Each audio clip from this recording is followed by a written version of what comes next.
This is Eminem's symbol, the reverse E. The letter E has a history dating back to ancient Greece, where it was inscribed at the oracle of Apollo at Delphi. According to Plutarch's treatise entitled The E at Delphi, it was a symbol of the number 5. The letter E is the 5th letter in both the English and the Greek alphabet.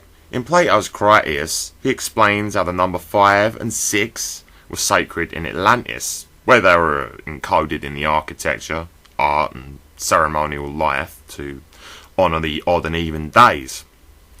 5 is the male principle and 6 is the female. Kabbalists called 5, 6 and 10 circular numbers because when squared the results show the same number in the unit. So 5 times 5 equals 25 and 5 times 25 equals 125. Generally speaking, it is a symbol of the pentagram and man. So if the pentagram and the E are interchangeable, then a reverse E would be a reverse pentagram, aka an inverted pentagram, representing the anti-balance. Nonetheless, we have the 5 senses, the 5 elements, and the 5 platonic solids. Plato ascribed the solids the following elements: to water, the icosahedron; to fire, the tetrahedron; to earth, the cube; to air, the octahedron; and to the ether, he ascribed the dodecahedron. According to Plato, the dodecahedron corresponds to the universe, because the zodiac has 12 signs, while the dodecahedron has 12 faces, all of which are pentagonal, which brings us back round to the number 5. With all this firmly established, we can also connect the pentagram to the forbidden fruit, or the apple door as I called it, as the two are synonymous, representing exactly the same thing. So the E is strongly associated with the pentagram and the apple. But aside from the inverted pentagram and backwards E connection, why is it backwards? The answer can be found in the arrangement of the lettering in Eminem's name. Note how the two E's are facing each other while the I is in the centre. This is in all likelihood a reference to the 313, which is the area code of Eminem's hometown of Detroit. The E and the 3 can be used interchangeably in symbolic language due to their obviously similar appearance. Eminem represents the 313, so the two are decisively linked, as most of his fans will know, and as anyone who has watched the movie 8 Mile can attest to. Now, when it comes to sigils and sigil magic, the sigil is obfuscated via the rearranging of letters. In the case of Eminem's name in the 313, it would appear that as opposed to the usual method of making a symbol out of letters, we have here letters being made out of a symbol. So if we remove the surrounding letters and focus solely on the EIE, or the 313, we can begin to make sense of this. Eminem has his own clothing brand called Shady Limited. This sweatband gives us our first clue. Note how the two E's are facing opposite directions to usual, in this case. The hidden symbol can be found on the following pair of Air Jordans. These special Eminem branded edition Nike Air 2 Retros were released in 2008. Only 313 pairs were released, so that's 313 pairs. On the front is the E, but what we're looking for can be found on the back. Our hidden symbol is becoming more clear now, as we see here the two E's and the I in the centre, representing the 313, confirming my earlier speculation on the interchangeability of E and 3 in Eminem's name. The placement of the two E's in opposing directions makes this symbol clear. So what symbol am I referring to? The answer is this symbol. This is the symbol for the Greek goddess Eris. Another variation of this symbol is this, which amongst other things is similar to the triple goddess of the moon symbol. Eris also has this symbol attributed to her name, as well as the pentagon and the golden apple of discord, which has a K inscribed on it. Eris is the Greek goddess of chaos, strife, and discord. The Latin translation of her name is Discordia. Eris essentially stirs up negative emotions among mankind to cause fighting and war, which is to say she is a bringer of chaos. When Peleus and Thetis were married, all of the gods and goddesses were invited except for Eris. Enraged at her exclusion, she turned up at the wedding unannounced and threw a golden apple inscribed Callisti, meaning most beautiful, into the party. This provoked arguments among the goddesses over who should be the recipient of that title, which eventually resulted in the Trojan War. So from an archetypal standpoint, Eris represents a force that provokes others into chaos, using their own spiritual maladies and character flaws against them. Instigator from afar. Certainly she doesn't force anyone to act out, so to hold her responsible, or at least solely responsible, for the actions of those she provokes into chaos and conflict would be failing to recognise the bigger picture here. Eris is an influence as opposed to a direct participant. Only through their own free will does one become an agent of Eris, which is to say an agent of chaos. Eris has her own religion, which is an absurdist interpretation of Taoism. This religion/philosophy is known as Discordianism. The fundamental axiom upon which this belief system rests is that order and disorder are illusions imposed by human beings, and neither is objectively true. This symbol is the holy cow. It symbolises the interrelatedness of order and chaos. On one side, the golden apple represents chaos, or the illusion thereof, and on the other side, the pentagon represents the Discordian law of fives, which is the notion that all things work in fives, but only if you look for fives in all things. In other words, the illusion of order. Discordians use subversive humour to spread their beliefs, and they worship Eris primarily through laughter. Perhaps the greatest sin that a Discordian can commit is to take life too seriously. So in summary, Eris represents chaos and spreads war, bloodshed and confusion amongst mankind by provoking from the sidelines, kind of like the devil on your shoulder, tempting you to act against your best interest. And the joke is of course on you, because never will you be forced to act on these malignant impulses. The devil made me do it, in this case ain't gonna wash. This is much more a case of the devil, or Eris, set a trap, you took the bait, and now she's mocking you for being stupid enough to take the bait in the first place. Now that we've explored Eris and what she represents in an archetypal sense, I'm going to bring this back round to Eminem and show you how he, or at least his Slim Shady persona, is the literal embodiment of this Eris archetype.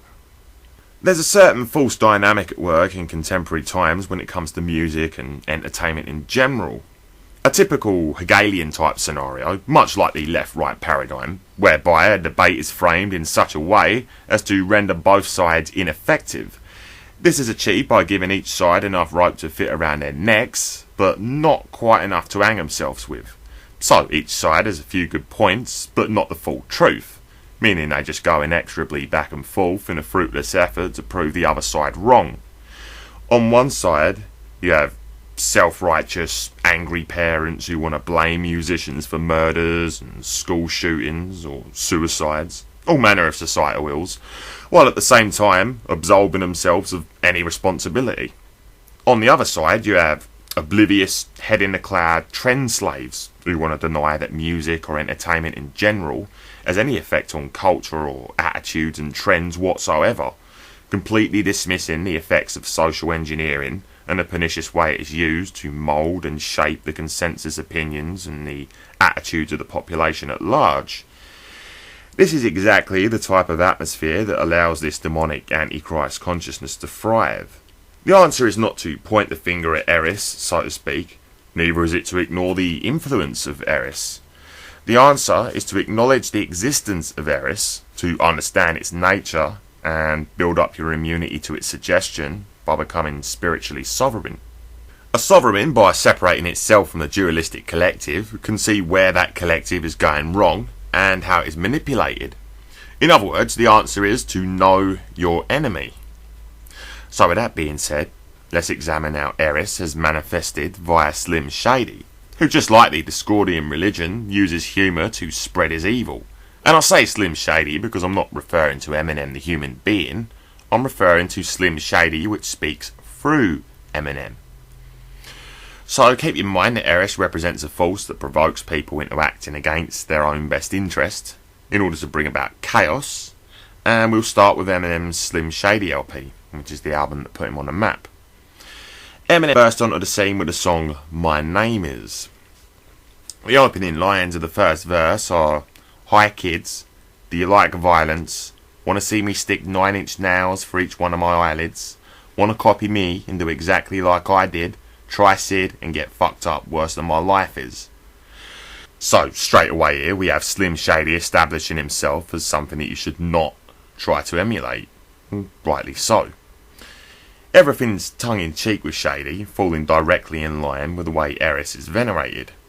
There's another song on the album called Role Model, which is communicating exactly the same message, once again in a humorous way, that being that he is not a role model. So to be clear, Shady is telling you that if you try to do what he says or emulate him, you're an idiot. There's the song Guilty Conscience, where Shady plays the proverbial devil on the shoulder and Dre takes on the role of the angel. Long story short, the devil ends up winning. It's also interesting to note that Slim Shady moves in the familiar by now jerky way throughout the video, which is symptomatic of possession, a subtle clue that he represents a demon. In his next album, the Marshall Mathers LP, the same theme is continued.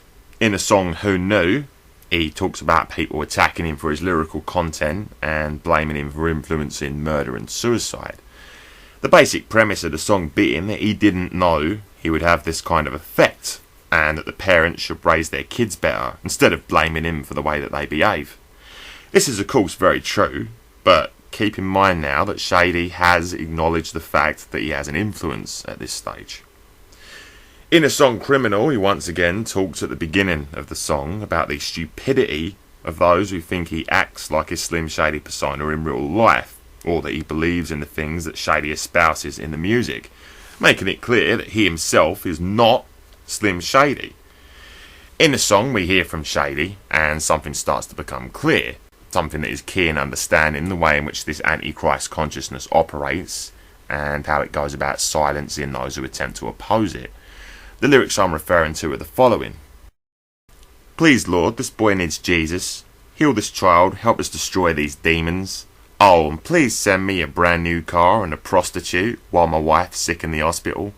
Preacher, preacher, 5th grade teacher, you can't reach me, my mum can't neither. You can't teach me a goddamn thing 'cause I watch TV and Comcast cable and you ain't able to stop these fools.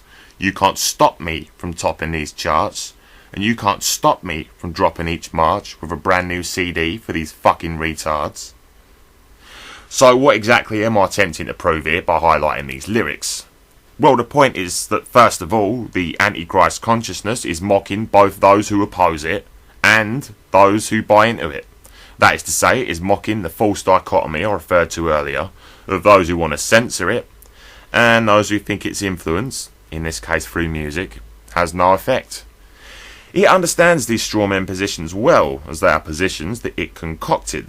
That's what it does, it divides everything into extreme opposites. This is why the Spanish name for the devil is Diablo, which can be traced back to the Greek word diablo, meaning to divide, generate confusion, and make someone fall, which is exactly what is going on here. Slim Shady mocks the strawman representation of God with his taunting of the preacher, and by extension the general hypocrisy of the church, and he gleefully brags that they can do nothing to stop him. He is correct, of course, the hypocrisy of the church renders them completely powerless, but the church has never had any power over this false, because it is this false, this Antichrist consciousness, that divides religion and controls the church.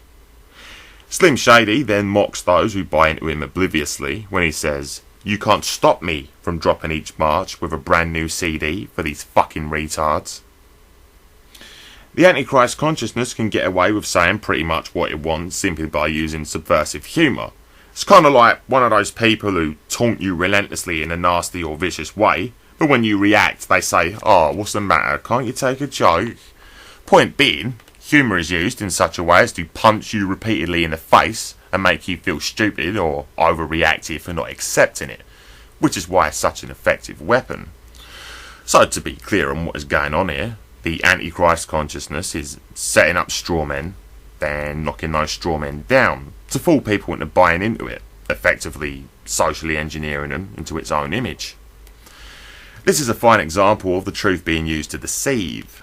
There's an interesting quote in the film The Exorcist when Father Merrin and Karras are preparing to perform an exorcism, and Merrin says, quote, "Especially important is the warning to avoid conversations with the demon. We may ask what is relevant, but anything beyond that is dangerous. He is a liar. The demon is a liar.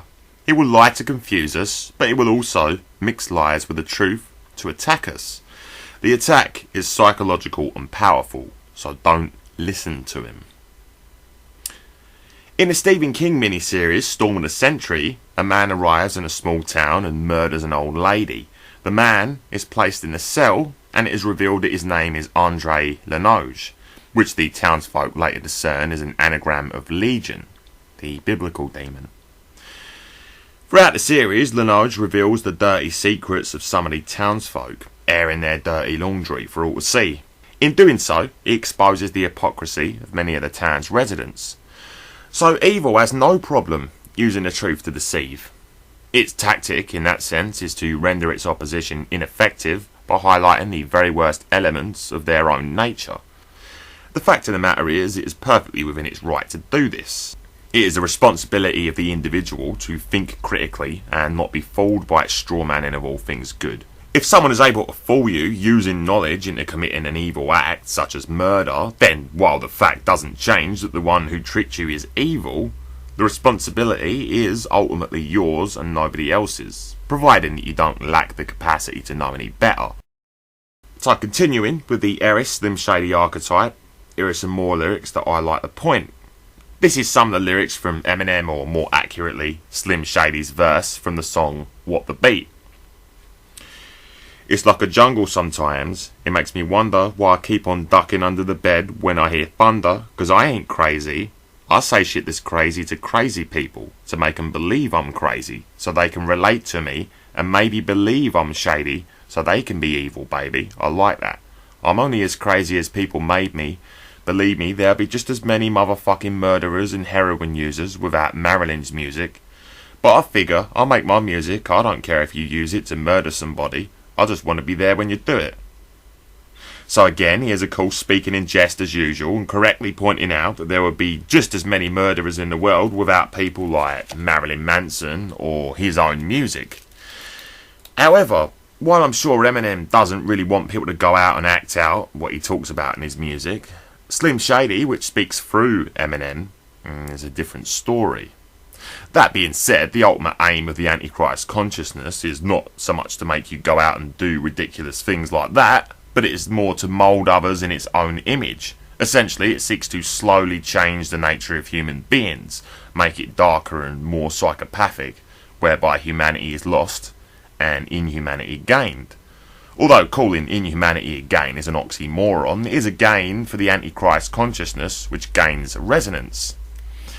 Most psychopaths are not serial killers or murderers, they're merely vessels of this Antichrist consciousness, lacking humanity. I don't for 1 second believe that Eminem is a psychopath. He simply has a lot of anger, which is completely understandable, and at the time he was putting out a lot of the material that I've been highlighting, he was constantly under the influence of various different drugs. A combination like this makes one more susceptible to the Antichrist consciousness, meaning that they become an open channel to be unwittingly spoken through.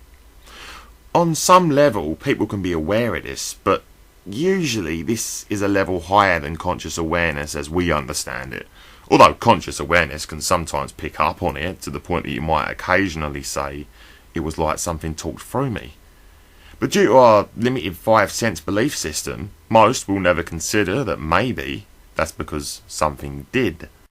This brings me to the following lyrics from Eminem in the D12 song These Drugs, which exemplify exactly what I just talked about. My music is therapeutic for whoever's there to use it. It's like Lucifer's here to influence listeners through it. You probably do what it's said to do just from listening to it. It's got the power to get you to do it. So when the shit comes on, I want to see some shit jump off, some bitch get slapped, some motherfucking kid get stomped. So get this song, go run out and buy this disc, and try this shit, as much coke as I just did. So again, Eminem is mocking the stupidity of anyone dumb enough to do what he talks about in his music, but the reference to Lucifer speaking through him could easily be him picking up on something that is, in fact, talking through him. Now, moving along, we can find evidence of what this Antichrist consciousness is doing by examining Eminem's verse from the D12 song, Fight Music. If I could capture the rage of today's youth and bottle it, crush the glass from my bare hands and swallow it, then spit it back in the faces of you racists and hypocrites who think the same shit but don't say shit, you Liberace's, Versace's and you Nazis, watch me, cause you thinking you got me in this hot seat. You motherfuckers wanna judge me cause you're not me, you'll never stop me, I'm top speed as you pop me. I came to save these new generations of babies, from parents who failed to raise them cause they're lazy, to grow to praise me, I'm making them go crazy. That's how I got this whole nation to embrace me. And you fugazi, if you're thinking I'm admit wrong, I'll cripple any hypocritic critic I'm sicked on, and this song is for any kid who gets picked on, a sick song to retaliate to, and it's called Fight Music. Note how the song has a more serious tone than the previous songs I highlighted from Eminem. Within these lyrics there is a significant admission being made. First of all, Eminem talks about capturing the rage of the youth, and spitting it in the faces of all the critics. To cut a long story short, those who wish to censor him, those that are attacking him from the false hypocritical perspective that I spoke of earlier, one of the two sides of the Hegelian dialectic. He then goes on to say, and I'm paraphrasing of course, that they think they have him where they want him, but they don't. Then, just as he did in the song Criminal, he tells those people that they will never stop him, after which he goes on to say, I came to save these new generations of babies, from parents who failed to raise them because they're lazy. To grow to praise me, I'm making them go crazy. That's how I got this whole nation to embrace me. So there's the admission I mentioned. This Antichrist consciousness knows exactly what it's doing, and it's not shy about telling those who attack it from a hypocritical position that they are powerless against it, because they failed to raise their kids. So now it's going to take over and do it for them. It's going to make those kids in its own image, and there ain't a thing that any of those parents can do to stop it. Now again, please bear in mind that this is not Eminem I'm talking about here, it's the Antichrist consciousness.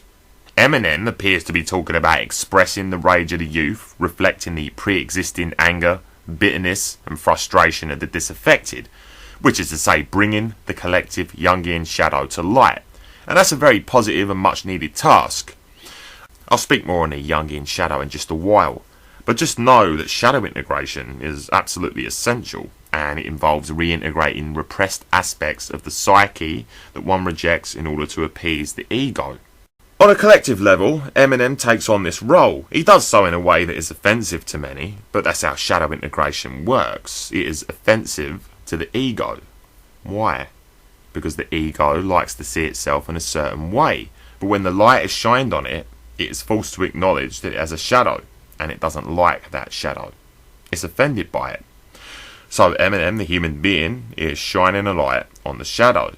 But the Antichrist consciousness, in stark contrast to Eminem, is communicating something different with the very same words. And with those words, it is bragging about how it takes advantage of the youth's anger and manipulates that anger in its own favour. And it's mocking the parents of the youth for being powerless to stop it due to their own hypocrisy, which is largely a result of them not being in touch with their own shadow selves. So before we continue with the Slim Shady Eris dynamic, we should be 100% familiarised with the concept of the shadow, and just how that shadow is used by the Antichrist consciousness to manipulate and possess the human race. So what really is the shadow? To understand this, think back to what I said in Appledore about the way this Antichrist consciousness shapes and moulds what it wants us to view as right and what it wants us to view as wrong. Essentially, we have different cultures throughout the world, and within each culture we find different ideas of what is right and wrong. The net result of which is that certain things that are not wrong will be considered wrong regardless, and you'll be looked down on and cast out for doing those things by the community that you're in. The name for this arbitrarily defined notion of what is right or wrong is a paramoralism. Now, before I continue, don't get me wrong. I am not a moral relativist. I do believe in an objective right and wrong. However, a paramoralism is defined as an argument or a line of reasoning which is pitched to appear driven by ethical concerns, yet under scrutiny is revealed to be driven by self-interest or adherence to a system of rules disregarding conscience. In other words, certain thoughts or ideas are deemed unacceptable to consider, when in reality there's really nothing wrong or unacceptable about these thoughts. Nothing at all. Well, the shadow self is the parts of yourself that you repress because you deem those parts to be unacceptable. Usually because the paramoralisms of the culture that you live in deem them to be unacceptable. Although not necessarily for that reason. It can also be because you have a negative experience, and as a result you repress that part of yourself as a sort of a defence mechanism. For instance, let's say that at a young age you have a negative or a string of negative experiences with love. It could be that someone you love doesn't love you in return, and they mock and relentlessly torture you emotionally, and they call you weak. And then you start believing it, buying into this notion that you are somehow weak. At this point, your ego feels disgusted by this perceived weakness, and because it doesn't want to be looked at as weak, it decides that this quote-unquote weakness of loving, or your ability to fall in love, is detrimental to its own idea of what you are supposed to be, so it deems it unacceptable and it represses that part. It represses your ability to love. What happens as a result of this is that that part of yourself, that legitimate part, is then cast into the shade because your ego, in order to protect its own image, doesn't want that part of yourself to be seen. It doesn't even want to acknowledge it. That part then becomes your shadow. Now that's just one example. There are a number of legitimate aspects of the self that the ego will repress, just in order to fit in with the world around it. Once these parts become the shadow, then the human being becomes prone to what is called shadow projection. Shadow projection is the projection of your repressed qualities onto another. So let's say that you, like in the example I gave earlier, repressed your ability to love. Then you come across someone who has the ability to love, and you decide to give them a hard time about it, calling them weak and gullible and insulting them. This is shadow projection. Basically, all the insults and the emotional torture that was thrown at you before you repressed your ability to love, you have now internalized, and now you're projecting those same insults and emotional torture onto someone else. What is really happening is that you're not actually attacking the person sitting in front of you. You're projecting your younger self, your self that your ego repressed, onto that person, and you're attacking that. The guy you're yelling at is just a screen for your shadow to project onto. So you are attacking your younger self. What all this means is that in essence you are possessed by your shadow. The shadow becomes the unconscious driving force of your ego. This cognitive dissonance between the ego and the shadow keeps the true self in bondage, thereby preventing self-actualization. To understand this, think of a triangle. At the top is the self, as in the higher self, and at the bottom, on one side, is the ego, and on the other side, the shadow. This is how it is supposed to be. The self should be in full control both of the ego and of the shadow. Now picture another triangle, but this time it is upside down, meaning the polarized relationship between the ego and the shadow takes precedence over the self. As you can see, this is not the way it is supposed to be. The self should always be in control, not vice versa. The ego and the shadow should be the self's bitches. One who is governed by the ego and the shadow is controlled by a combination of external peer pressure, as in trying to fit into the world around them and conform by becoming a reflection of that world, and by internal emotional drives, along with animalistic desires, be they repressed or otherwise. Such a person is governed by and takes their sense of selfhood from the world around them, and not from the true self. This being the case, their true sense of conscience is replaced by a kind of pseudo-conscience. This pseudo-conscience is defined solely by what the ego defines as good, meaning that the proverbial angel on the shoulder is merely a mouthpiece of the culture that you happen to live in, a false prophet, so to speak, as opposed to an authentic conscience stemming from the higher self. The devil on the opposite shoulder is in this case the shadow self, the largely legitimate aspects of the self that the ego has unjustly suppressed in order to portray the image to the world that it wants to project. In other words, this pseudo-conscience operates entirely on paramoralisms. A person of this nature is nothing more than a social pawn, able to be influenced and even possessed by the Antichrist consciousness at any given time. Why? Simple. Because they have rejected their higher selves. This is why shadow integration is important, because when you compromise who and what you are, you automatically, by default, become a tool of forces outside of yourself. If the self ain't in the driving seat, then rest assured, something else will be. Taking all this into account, and understanding that the shadow consists largely of perfectly legitimate aspects of the self, what about parts of oneself that really should be suppressed?